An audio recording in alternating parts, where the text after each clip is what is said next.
Hey, what's going on, Stonebladers? You probably thought you'd never hear this voice again. Well, I am back momentarily, and it's really good to be back. I've been playing some games thanks to this Eternal Weekend God mode, as I think that's what they call it. And as soon as I heard that, I'm like, you know what? The weekend's coming up. I think I could give MTG a few tries. And I played a few games. I've been doing very well, ironically enough, which is really weird because if you look at the last time I posted a video, it's probably been well over a year. And a lot of things have changed. There's some cards that are kind of crazy, if you ask me. But with all that being said, I'll kind of get into where I've been, what I've been up to, my thoughts in the deck, and all that other fun stuff towards the end. Let's roll that beautiful bean footage. Today we are playing against kind of like a Euro control. I don't know if it's band control because I think they might have one more color. All I know is that there were a lot of non-basics, and I don't like non-basics, so we're going to do something about it. We might. Anyway, we are on the play here, and this hand is phenomenal. We have a Brainstorm, we have fetch lands. Given the fact we're on the play, it's going to be much easier to cast the Counterspell, and then of course late game we have a Jace. I'm keeping this pretty much against anyone in the dark. So here I want to play Flooded Strand. Not too big of a difference. If you play Prismatic Vista, it's more obvious you're probably playing a lot of basic lands for obvious reasons. So I went with Flooded Strand because playing that can mean a lot of more different decks. So if I had to choose between one of those two, that's the reasoning for that. There are a lot of very small micro decisions in this, as always, which I love talking about. You're going to notice that I'm a little rusty, okay? Give me a break here. It's been a while, okay? There are a lot of plays that I could have probably done a little bit better, but that's what I'm here for, to talk about it. They got to ponder. And for any of you keeping notes at home, let's see if we can show game log. Cast ponder. Let's see what they did with it. Chooses to shuffle his or her library. That's what I like to see. Okay. Let's keep moving on. My computer is very slow. I'm going to talk more about that at the end, but I'm going to have to click this a ton of times. I don't want to go too fast because then it just runs through, all the turns.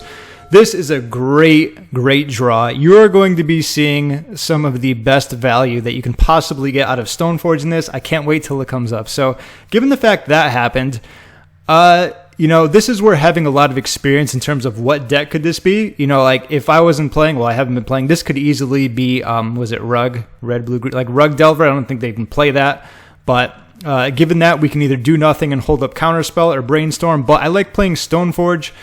I haven't used Kaldra too much, and I've really been excited about that. Here I play a Island, I believe, and crack this for a Plains. Like I clicked this a bunch of times and it still hasn't gone. Give me a moment. It's probably going to fly through like a ton of things at once. Oh, or not. Okay, so let's crack that. I like saving this because this can obviously get any of my basic lands, which I can't wait to show off. Officially and finally, these are the islands that I use. Normally it's the, I don't know if it's not Secret Lair, but it has like that wizards thing on the bottom. So I'm pretty stoked to be able to use that. Just a little side note. Those are the ones I actually have in my deck. Let's play Stoneforge. Let's get Kaldra. So I have gotten to play a few games, and the thing I've noticed about Kaldra is people respect the hell out of it, unlike this card. People still think like Stoneforge sucks. I've looked around a little. I see the consensus, but they're like, oh no, but Kaldra, that card, you got to deal with that. That's what I really like about Kaldra. Just getting it is like, it's kind of like playing a counterbalance. It's like, okay, I need to pause what I was doing and deal with this. Otherwise, it's going to take over the game, and I really like that about it. That's why I started playing 4 Stoneforges. Well, started playing in this now because I realized that Stoneforge has become more powerful thanks to this card, and people really just need to deal with it, which is exactly what Stoneblade wants. They want to get those 2-for-1s multiple times over and over, and you're going to see that happen so many times in this game. It's a lot of fun to watch, especially if you're one of the good guys, the Stoneblader. Anyway, not saying this is the bad guys, but Stoneblade is the way to go for me. Although I have secretly been putting another deck together. I don't want to give away any surprises, but just saying. Okay, so what do we want to do here? First and foremost, every decision matters with Stoneblade. The reason I say that, I mean, a lot of people will say that decisions matter for every deck. I completely agree. The thing with Stoneblade I've seen is that it's very low on the power level, so that you need to do things as right as possible in terms of how you want to play it, because every little percentage that you go like, oh, this could have been better, helps you lose even more, and that's not good. You need all the advantages as possible. That's why swordsing a Stoneforge is a big deal and is a good thing for us. With that being said, Here I want to play Flooded Strand. That's going to allow me to either next turn Brainstorm and shuffle, or by playing Flooded Strand, that's going to allow me to counterspell something if I want. I'm keeping Prismatic Vista open because I do have a Prismatic Ending, and if I want to ending anything for 3, this is going to allow me to get a basic mountain. Still, once again, even with all these non-basics, I am looking for basics myself because I have 2 back to basics. And silly me, I didn't show you the actual deck. When we get to the sideboarding, I'll show you what it is. It's very lean. It's very basic. I'm sure you could probably imagine what it already looks like. They're not doing anything, which is great. This is the perfect time to get even more value out of Stoneforge, then removing Stoneforge, ditching the Kaldra, and then going from there. Wow. Look at this. Let's move these. I like moving them based upon curve. If you're ever playing in paper, don't do this, okay? Just a note. Because imagine if someone knew you were doing this, and it's like you start moving cards to a specific point of your hand. I used to play a ton of setback, which is also called pitch, if you're familiar with it, with like trumps and stuff. And usually what people would do is put all their trumps in one section, so you could literally read what they have. It was insane. So just a little tip for you there. Either way, Kaldra is easily going back. And I actually like all of these cards, ironically enough. A lot of times I won't actually shuffle everything away just because the land is so valuable. Prismatic Ending, like I'm not too sure what they have. I know if they are control, they can have like sometimes a Teferi, sometimes they can have obviously Jace. Euro is going to be pretty hard to do that, so I think I kept that around. But it's Kaldra, and I think just something random here. Did you see what it was? I can't rewind it, but I don't think I shuffled. Okay, and I didn't. Perfect. So we have a lot of things that we can do here. We can Jace with Force of Will backup, which isn't bad. They haven't shown to be doing anything, so they probably have some type of reactive hand. We can Ponder. But here what I like doing is actually fetching this for a Plains, which gives us Plains, allows us to play Stoneforge, and then we'll have blue and blue up. So we can counter anything that kind of we need to, because I like having Counterspell and Force of Will. If you're going to be playing this card, you want to make sure that you get the most of it. This is certainly a great matchup where you can actually get a lot out of it because the games drag on. And it's kind of like, well, do I want to counter this? Do I want to save it for something else? I don't want a 2-for-1 myself if I don't have to. So in this specific scenario, I chose to go with Stoneforge Mystic. Based upon that logic, I'm cracking this for the Plains. So once again, I can keep this so later if I want that island or maybe a mountain. So I'm saving this for much later. Plus, I don't need to keep a Plains up. I'm not going to be casting this at instant speed, so that's another reason why. Okay, so that was Stoneforge. This is Stoneforge numero dos. And we have the Boomerang Kaldra trick. There we go. It's back in our hand again. Super value. What do they got? Okay, so that's actually a pretty good exchange. They're not just like swordsing it from their hand. They're at least playing a Snapcaster, so I didn't want to force that. Let them do their thing. I'd rather save my force for something much more powerful. That's fine. Okay, so I didn't forget a whole lot when it comes to playing Magic. I realized this person's actually a solid player because, first of all, they haven't played a land, and the first thing they did was attack, okay? Compared to someone else who's playing, what they'll do a lot of times is they'll play a land and they'll play out their cards, and it gives me more information. Now, let's say I had a Swords and I wanted to use it for some odd reason. Now I have to think, well, do they have anything else? Can I keep it up? By doing that, it allows the person to pretty much get a free attack as opposed to giving me more information. So that was something I picked up about my opponent. Very good on them for doing that. I always recommend attacking first unless there is a specific card that you are looking for before you attack. You want to give your opponent the least amount of information. So now they're doing their stuff. Okay, so they have Loam. I believe it was Boschenroll. I have been watching a few streams. His channel, I like his channel. He does a lot of control stuff. So there's like this Bant / 4-color Loam Euro deck. Seems like this could be it. Might have, was it Land of the Dead, Lake of the Dead? Not Lake of the Dead. The zombie one that Lands usually plays. Field of the Dead. They might have that in there, but this is kind of where they're going at. And let's keep going. Okay, so now we have a lot more decisions to make. Let's see. So we don't need to ending this, let them have it. We can Ponder here, or we could just go for Jace and back it up. I'm pretty sure I went with that line. Yep, given the fact that I cracked that. Let's do that. Let's see what they have for counter magic. Okay, they have a Brainstorm. That's cool.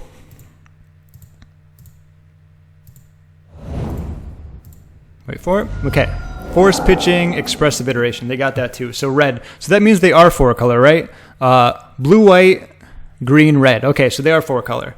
So here we're forcing back. We will pitch a Ponder. We can still get a lot of value out of a counterspell. We have 2 Ponders. Pretty simple choice there. We do have the option of bouncing, but I don't like that. I mean, it's just they're going to get an extra card from that. I haven't played a land, and land is so important when it comes to Stoneblade. A lot of my losses in the past when I did play a lot was either not hitting enough lands or just simply not understanding the type of deck I was playing against. Both of those were kind of the biggest reasons for losses, so I am always seeking lands. Very easy Brainstorm. Unfortunately, I didn't hit one here, which really sucks, you know, just to have that extra land there, but no big deal. I could have kept up like a Spell Pierce, or if I got a, you know, island, I could also Ponder, which I don't have, but Kaldra's going back, and then I'm just hiding a card. It doesn't matter because I'm going to be drawing it, so either like a Spell Pierce or a Prismatic. Okay, Prismatic, sure. So Jace is going to take a hit here. The shields are down. Okay, so like a good Magic player should. This is actually really good because for me, it's kind of a sign that he probably doesn't have a way, or she, I don't know who Ryan Yu is, they is the correct one, right? I'm not sure if they have an option to kill this. For example, they are 4-color. They might not have a Prismatic Prismatic Ending. They might not, obviously they don't have Red Blast main unless you're Delver. I know they sometimes do. So this is a good sign for me because usually if you have like an ending here, you'll probably fire it off, see what happens. You know, if it dies, then you can attack me. So that was really good. I like to see that. We know what we're drawing here. Okay. So obviously we're not bouncing that. Let's immediately Brainstorm. Ooh, goodies. Lots of goodies. This is Stoneforge number 3. Let's see. Oh, no, that's revealed. Yes, okay. So what do we want here? We're putting back Kaldra. Okay, and then what else are we putting back is the question.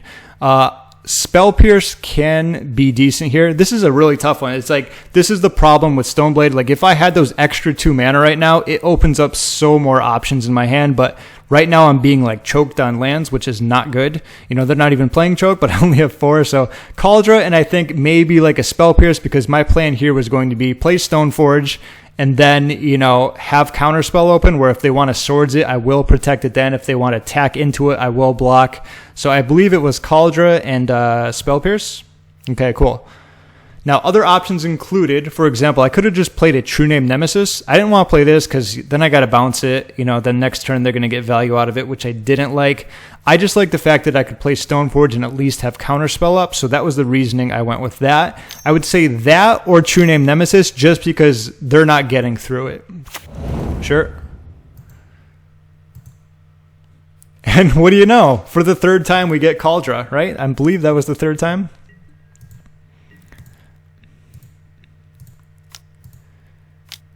Oh, Snapcaster. Now, I was not expecting that. Of course, like I could have expected it. It was right there. This is something I do want to counter because they're going to get a lot of value out of this. First of all, they get to Brainstorm. They get to look at 3 more than they get to Shuffle. Aside from that, both of these will be in play, and they simply just need to both attack Jace and it dies. So this was the time when I decided to use Counterspell. Okay, and they Swords that in response, so Jace is going to bite the dust. Fair enough. I got a lot of cards out of that. Not too bad. Like I said, interesting how it played out. Like, just 1 more land would have been so much more helpful, but it didn't work out that way. That's fine. Between Stoneforge and Jace, we are getting a lot of incremental value that has really built up over time. Okay, so here we can Ponder or pretty much True-Name. I think I went with Ponder because I really need to hit some lands. Yes. Okay, so what do you know? Once again, Stoneforge not needed. Brainstorm, no fetch lands, but Stoneforge is going to be yet another way to get value. So I went with Swords, Brainstorm, Stoneforge. And this is going to be Stoneforge. Is this number 3? Number 4. This is the 4th Stoneforge this game. How awesome is that? Like I said, that's the reason why I actually have 4 in this deck now. I feel like people respect it so much more just because of the power that it has with this. And here I do want to use my mana and ponder because I haven't played a land yet. I'm looking for that. And a land is exactly what I get, but this is a very important turn. These are one of the turns I love talking about more. When I used to watch a lot more streams, I still watch them now, but every now and then I see this kind of mistake happen. I want to make sure you're very aware of it. So what I could do, Ponder here I don't need. So it's either going to be Ponder, Mountain, and Force of Will like it is, or Pounder. I'm saying Mountain and Ponder at the same time. Or Ponder, Force of Will, and Mountain to make my land drop. Now, if I do that and get the Mountain and make a land drop, what does that do? I play a Mountain, and now I have nothing in my hand that I can do. There's nothing I can cast. There's no instance. One red, source of mana isn't going to do me anything. But if I just skip that land drop and next turn make it, instead I'll have a Force of Will in hand. Now, having a Force of Will in my hand compared to just playing a Mountain is a huge difference. I know it might sound like that when I'm explaining it, but it doesn't always work out that way when I see it. So if you can at least get a lesson from this game, is keep that in mind. You don't always have to make your land drops, especially when it comes to taking Force of Wills and potentially protecting what the other opponent may be doing. So here I did Ponder, Mountain, Force of Will exactly as it shows. What's going on with this hand? We got a lot of stuff going on. We got our, our 4th Stoneforge Mystic. What we got? See, once again, this is a very smart attack because they know I'm probably not blocking. Like, if Stoneforge gets through, that means that pretty much I'm getting a Kaldra, then I'm getting a Batterskull the next turn. So, once again, very good attack on the opponent. They did that first. They didn't play any other lands, so I have no further information. Very well done on their part. That's blocked. Just kidding. I kept it around.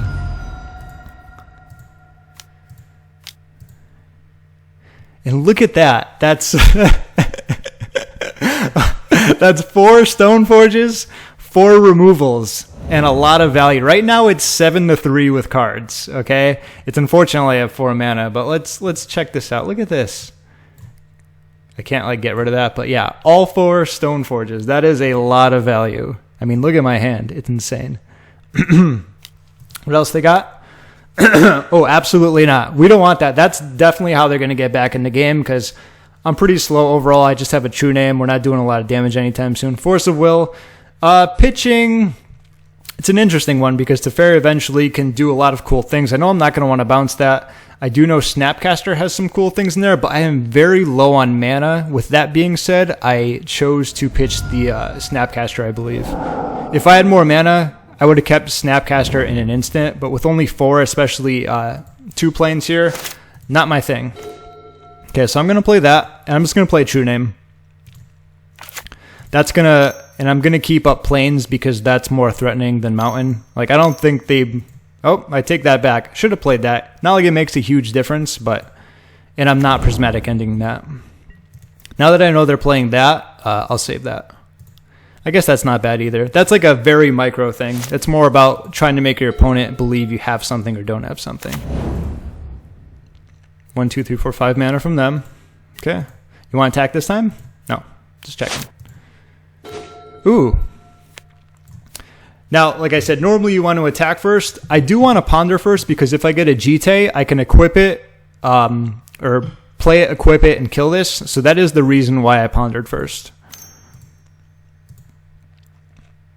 Nothing. That is a whole lot of nothing that we do not want. I mean, sure. I'm attacking.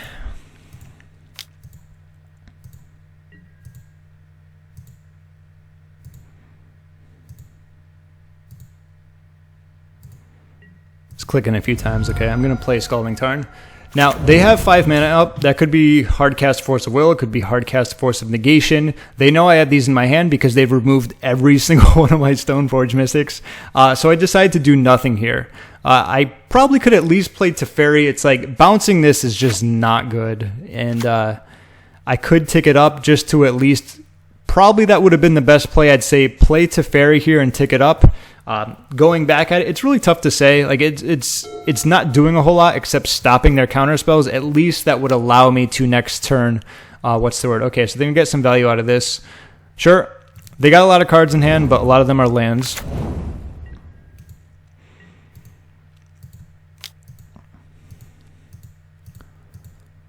So at least 2 out of those cards are lands, you know, and now they don't have Hardcast Force, so they have to have, the last 2 cards that I think we don't know has to be either a blue card in Force of Will or Force of Negation, something like that. I think the chances is it's highly less just because they've been playing so many lands. So I think it is good now to actually play. I believe I attacked first, like I was talking about before. Not like they can do a whole lot given the fact it is True Name, but I am staying consistent, you know, with what I talk about. Here I'm playing Island.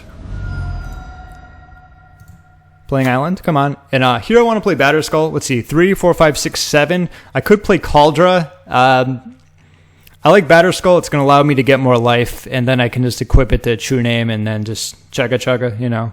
He's going all the way. I think I can. No Force of Negation, which is good.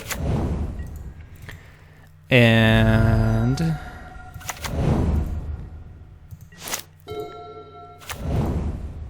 they gave up. Whew. Not bad, okay? So a little rusty. There were probably a few decisions I could have made a little bit differently, especially with like playing True Name just to, you know, keep the Snapcaster at bay. Heck, actually, if I played True Name, they would have just played their other Snapcaster, attacked with both of them at Jace, and it would have died. So looking back at it, it wasn't the worst, but just the fact that I haven't played in so long, there are little things that I could always tweak up. Either way, let me move to the sideboard and actually show you what I used in the deck. You're going to love it. Let's check it out. And now for my next magic trick, I will show you the deck. Okay, so it's pretty standard. It's almost identical to what I was using, a year ago? You know, obviously we have Kaldra now. We have Prismatic Ending now. That replaced Council's Judgment. I'm still using 2 back to basics. Something I have noticed just from watching people streaming, they do not respect Wasteland, this card, or Blood Moon. My goodness, there are non-basics everywhere, and people are very sloppy with them. Like, they just don't care. I don't know why. Maybe that's just the fast-paced nature of Legacy, but I feel like you need to be playing back to basics or Blood Moon and Stoneblade right now. It's just people don't seem to care about them. Either way, that's my thoughts. I am using the Prismatic Vista package where I have 5 islands, as we saw before. We got the 1 mountain, also Elena Danner, and of course the plains, which I always rock. 1 Volk, 1 Tundra, very lean, very mean. 4 swords, 3 endings. I am still using 2 pierces and 1 counterspell. I've always loved that. Every time someone talks about Spell Pierce, probably outside of a Stoneblade, I feel it's like this card's unplayable. I have not found that to be true. Even when I'm watching people play Control, I'm like, if I was playing this person, I look for times when Spell Pierce would be usable, and I can always find so many of them. This card is very valuable to Stoneblade because it's yet another way to get those 2-for-1s. A lot of people are relying on their Force of Negations, Force of Wills. So by playing properly and obviously keeping your land open, which I do a ton because I like playing reactively, it becomes so much easier to get those 2-for-1s. Plus, it hits a lot of stuff that Stoneblade always has trouble with, like the Karn decks and all those artifact decks and other prison decks and so on and so forth. There's a ton of use out of it. Even game 1, you know, you can obviously pierce something that's important, whatever it's going to be. I can always find good uses for it. I've always found great uses for it. That's the reason why I like playing 2. Plus, it's just good in combo. It's nice to be able to pierce something cleanly, especially in the beginning of the game when someone's going for something very quick. Something that has changed, like I said, now we have 4 Stoneforge Mystic, simply for the fact that Kaldra is nice, because before it was just Batterskull and Jitte. I felt like it was more appropriate to do the 3 Stoneforge 2 equipment, but now that we have 3 equipments, having 3 Stoneforge and 3 equipment gets a little awkward because a lot of times you might draw these before this, so I just like having more of that. That's my basic reasoning for it. If I only had 2 equipments, I might go back to 3, but given the fact that so many people are respecting this card now, which is kind of funny since nobody likes it, you know, except us. But anyway, that's that. 3 Snapcaster Mage, this is just such a great way. I'm not playing Expressive Iteration, but this is just another great way of getting value. We have a lot of great ways to get value, so you know about that. Counterspell is still in. Back to basics. I have trimmed on 1 True Name. That's for the Stoneforge. Before I had 3, 3, and 3. Now I have 4, 3, and 2. 2 Teferi. Haven't got to use it too much, but I've always liked that card. It plays well with my playstyle. Pretty much bouncing something, eliminating it, protecting your stuff. Good against control. A lot of various things that display creatures, kind of slow and steady. Good against Delver if you can get it out. Not so great against the Monkey, but who knows how long that thing will be around. 2 Jace, 4 Force. Everything is business as usual. When you look to the sideboard, nothing too crazy. I always have at least 1 Flusterstorm. It's good in so many matchups, whether it's control or combo. I like 2 Surgicals. I've always been back and forth with wanting 1 or 2. In this specific sideboard, I don't have Rest in Peace. For once I took it out, there's going to be less, headbutting with Snapcaster and Rest in Peace, which I know people always talked about. It never really occurred to me because whenever I would bring both of those cards in, usually if I slammed Rest in Peace, it didn't matter if it turned this off because I was always so ahead, like in Lands or Reanimator or Dredge or whatever else, 3 Pyroblast or Red Blast. 2 Wear Tear. I've always loved 2 Disenchants. I love how this is a 1 mana answer to Choke. It's a 1 mana answer to Sylvan Library. I know we have these cards now, but I find that really cool. Plus, it's pretty much there for Urza's Saga, 2 of those. These are like the Urza's Saga package answers, okay? You can consider playing a Dress Down as well. Then we got Containment Priest. Overall, a lot of combo, Show and Tell, Elves, Ethersworn Cannonist. I never played with this card before, and I'm not sure why, because I played against so much Storm, but with Storm being around, with Elves being around, with Doomsday being around, with Reanimator, Show and Tell, so on and so forth, this card plays perfectly to my playstyle. Just play it and protect it, okay? Because if they don't do something to it, you counter what they have, and that's really good. Pyroclasm is my new sweeper. I've never gotten to actually test it out. In paper, I do have Stoneblade, and I have Death and Taxes, and I'm creating 1 more deck, which is a secret. Maybe I'll tell you later. So I haven't really gotten to test this too much. In paper, I have a little. It's great against Death and Taxes. It pretty much kills everything, because everything is... Excuse me. My voice is running out already. It's just like the old days, right? Everything is X1, X2, so it does a lot of work. Unless they got a mom, you can protect it. I believe you can protect it from that. Anyway, Force of Negation, just an extra counter to help out against annoying things. And Hull Breach is kind of a little flex spot. I like it because it helps in a lot of the difficult matches, like that Artifact Affinity, was it not 8 post? You know the one I'm talking about. Sometimes they have Echo of Aeons, so... any pretty much island deck, this could even come in against Elves, which is a difficult matchup. It has a lot of utility, and I've never actually gotten to play it or use it, even though it's in my deck. But pretty much that is going to be the 75. Let's talk about what I'm bringing in here, what I'm taking out. First and foremost, I do like Flusterstorm. So this has to be a Euro deck, I know, because I've played it, but even with just the information that I had, they probably have it. I like Surgical Extraction because it's a way to snipe their biggest engine, their biggest, win piece. We don't have Caracas in here, so that can actually deal with it. These are an insta-add. Oops, I didn't highlight all of them, so let me do that now. Don't care about enchantments. I have this for, what's it called? Library. Hull Breacher, absolutely. And I don't think I need a Force of Negation, to be honest. So that's 1, 2, 3, 4, 5, 6. The cards I don't want here, let's just do this. So 1, no bueno. Definitely this. So all of these are actually, I think I might have taken out 1 here. Since I have so much, what's the word? Counter magic, I am taking out Pierce here, just because I have a lot to bring in. Endings are great. I think I shaved 2 plows. And is that 6? 1, 2, 3, 4, 5, 6. So, perfect. This is what I brought in here. Actually, let's do this.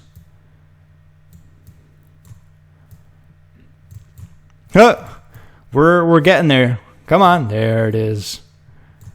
Okay, so these are in, these are out. Don't need as many plows like I talked about. This is going to be my main way of dealing with Euro.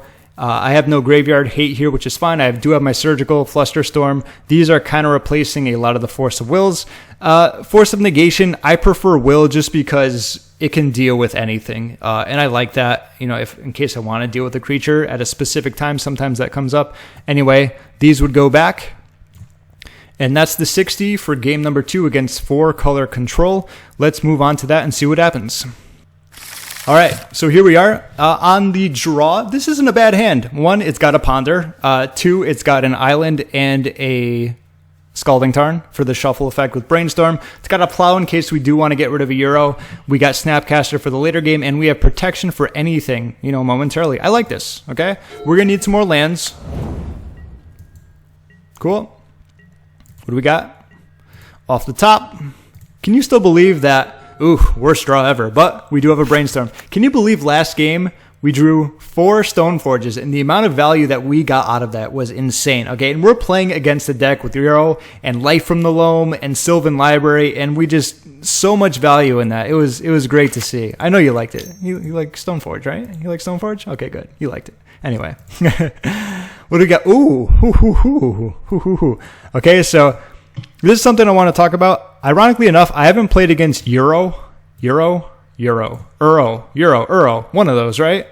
You know what I'm talking about. I haven't played against that card all that much, but I do realize that kind of watching streams is that if you surgical that card, it takes out probably 2 out of their 3 legs. Yes, they have 3. Let's just say they have 3 legs, okay? And when you take out 2 of them, they're not going to be in really good shape. So what I decided to do here was I like this. This looks kind of, you know, not so great, but with the game plan I was going after, as long as I have this in my hand and I have Flusterstorm backup, they're pretty much never going to be able to play Euro again. That is if they play that. Aside from that, I know they have Jace and a few other things. So with that being said, what I decided to do here was do Plains bottom, Surgical second, Flusterstorm on top. Okay, let's make sure I do that. Plains, Surgical, Fluster, we got it. Cool. Plus, next turn, remember, I can Brainstorm, and then I have the Shuffle if I need to. Plus, I can get rid of this. So this is a great combo here. Stoneblade traditional, or Stoneblade, I don't know, typical, I guess you could say. Oh, that's not good. Fetching 2, the first thing I thought was Sylvan Library. And the second thing I thought was, when I force this, are you going to force back? I am forcing this. This is how they get ahead. This is how they get a ton of value. My deck is very slow. I mean, how am I going to beat them to death with a True-Name that I don't have? There's 2 of them in there. Maybe a Kaldra. I do have a Kaldra, but I don't have a Stoneforge, and I'm not waiting 6 more turns to hardcast it. So with all those reasonings, I think I want to get rid of Snapcaster here. The Brainstorm is going to be great with the Scalding Tarn, the open mana, and of course to bring back Kaldra here, or to throw it back in the deck. So let's do Force of Will, pitching Snapcaster. I'm keeping this because I hope they don't force this, which they don't, or I hoped they don't. I know what happens, obviously. I can see into the future. It looks bright, okay? Oh, look, a Surgical, exactly as planned, because I put it on there. Let's get that Tarn. Let's pass. Mana value. They changed it to mana value. This is kind of newer to me. Did they do that within the last year? It used to be mana cost, now it's mana value. I don't mind it, but they're playing 3 lands. Oh, no you don't. No, you didn't. They're walking right into my plan. And I like it. I like it a lot. I'm not going to lie. Okay, so this has to trigger before they do anything funky. Okay, they got the land. Oh. So what I want to do here is wait till the end, okay? I have a Flusterstorm, so, you know, let's say they move to main 2 and they cast a Ponder. If they casted a Ponder, I surgical that, so if they wanted to force that, if they wanted to fight back, they were going to be in very big trouble. Something when it comes to Flusterstorm, unfortunately, I never really got to use it a ton or do a lot of cool things with it. When you have it, you want to do your best to try and line up as many 2-for-1s as possible. So if this was a different deck and they had like a creature here you need to remove, when you have that Flusterstorm, wait till they Ponder, wait till they Brainstorm, wait till they Swords to Plowshare, and then you can say cast your Brainstorm, or maybe you can Sword something or Surgical. It's just going to be the best way to get the most value out of it. They didn't do anything, which is good for them, but it's about to not be very good for them. Okay, they got nothing out of that. Woohoo, I like that. Okay, so let's analyze like we always do. And because, you know, we keep good track of what they have. From what I remember, this doesn't really show revealed cards because let's say any number of cards. I don't think it says reveal, so it never shows up. So pretty much right now they have, they have Brainstorm. There's a reason why that wasn't there. You'll see why. Okay, so that's their hand. We're getting rid of the Euros, Uro? I think it is Uro. Let's see what they have. 2 dress downs, so they can take out True-Name that way. 3 iterations. They have 1 Jace and 1 Jace. So They have one Jace here, so we're looking at win conditions. This is what I actually did. They have one Jace left, Karakas, which does nothing against our no legends. They got 3 blasts, good to know, so that's how they can actually take out my Jace, or they can counter True-Name on the stack. If they don't counter True-Name on the stack, it is impossible for them to deal with unless they use Dress Down and one of their 3 swords, and one of their 3 prismatic endings. So that's something very important to keep in mind. They do have a library to shuffle through, but when you look at it, they have one Jace left, aside from the one in their hand. They have one Shark Typhoon, and they have 2 Snapcaster Mages. That means I can use my swords very aggressively on these if I want to or need to, knowing that this is what they have left in their deck. I know this sounds very basic, like it's like the first time someone's ever looked through someone else's deck, but I like making sure I have as much information as possible to help me win these games. And given the fact that the first plan of my plan has gone correct, I want to make sure the rest of it does too. So let's get rid of all of those. And that's their deck. They do have a Wasteland. Did they show that the other game? But now that we know that, well, they have 2 Wastelands. One is in their hand. So that is very important to know as well. So anyway, now that I'm done going crazy about that, let's brainstorm because we got some cards to get. Oh, Stack. You don't belong down there. What are you doing? Okay, there we go. We got some storming to do. All right. Another great thing to talk about here. Look, we got red, white, and blue. So Kaldra's got to go. Now, here's the interesting thing. Kaldra's definitely going.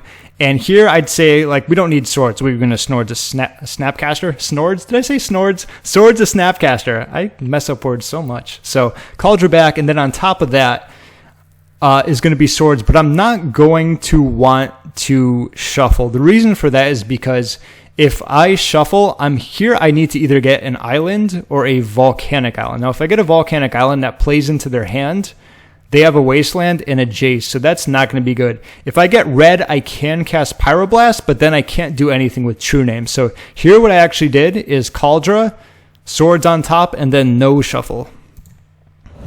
And I'm unfortunately going to be drawing that, but it's going to help me in the long run based upon, because I have more information on their hand, and based upon what they have, this is going to be best for me. What do they got? Okay, so Brainstorm. Now, if you were the opponent, when you are getting rid of cards, do you think you'd probably get rid of a Wasteland given the fact that they haven't seen any non-basics from me? Something to keep in mind. They could sandbag it in case I do get a Volcanic for it. Something to keep in mind. They didn't play their Wasteland, which is good. So if I had played that, they just Wasteland that, and now I'm down. I can't cast this. So that was a very important thing right there. And this is good. Given the fact that they are shuffling, probably means they're going to be playing something that costs 4 mana. Okay. So we're not 100% sure what they have in hand. It doesn't really matter too much. Here I do want to get the Volcanic Island because after this, I'm playing True-Name. I don't care if they Wasteland it after. Like I said, it's going to be very hard for them to deal with this. They need a Dress Down and a removal. So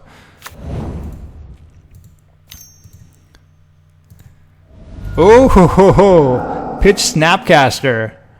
So they have one card, and it could be one of those or none of those. But you know what's coming up right here. Play, play, play, play, play, and concede. Yeah, look at that. First game playing against 4-color control. Super value, and that was a lot of fun. It was a lot of fun for me given the fact, like I said, I haven't played this in forever. I thought I played it kind of well. Like I said, a few things here and there. Game 1 would have been a little bit nicer if I had more mana, but you saw the overvaluing of removing 4 Stoneforges. I have never had that happen to me because I never had 4 Stoneforges in my deck, but the amount of incremental value that I got from that, plus a couple Jace activations, that was a whole lot of fun, and just showing you that this deck can still put up against some of the really powerful decks. Like I said, people just don't like basic lands nowadays. I've heard people say they suck, they're hard to play with. Yeah, it sucks when you don't draw enough mana, but I've never had a problem with them, even in the past, which I'm sure you've seen plenty of my games play. So that's my thoughts on that. This deck feels really great. I have played against a few others. It was on a different computer, and that one just kept crashing, so I had to actually open up my older one, the one I'm on now, to record this, which is kind of funny, given the fact a really slow one does better than a newer computer.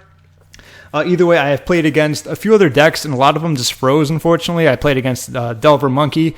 It was in a really good game, and my MTGO just like froze, and my computer froze. That happened again when playing against another control deck. But then I think I beat Maverick. I beat, what did I beat? Something with Back to Basics. I forgot. I think it was another match after that. Where they pretty much conceded after. Oh, I beat Lands. Oh, and surprise, surprise, that's actually the deck I'm putting together. I really like the aspect of it that you can really play a solid control game in that. And despite the fact it plays a lot of non-basics, it really hates on other non-basics with Wastelands and Wastelocks and Ghost Quarter Locks and stuff like that. Either way, that was this game. I don't know how many games I'm going to be able to do just by doing this recording. My voice is so shot. I might do some, I might not. I'm not saying I'm coming back forever, but you might see a few videos in the future. You might not. I figured it'd just be cool to say hello, say what's up, and of course give you some cool content to watch because there hasn't been a ton of it.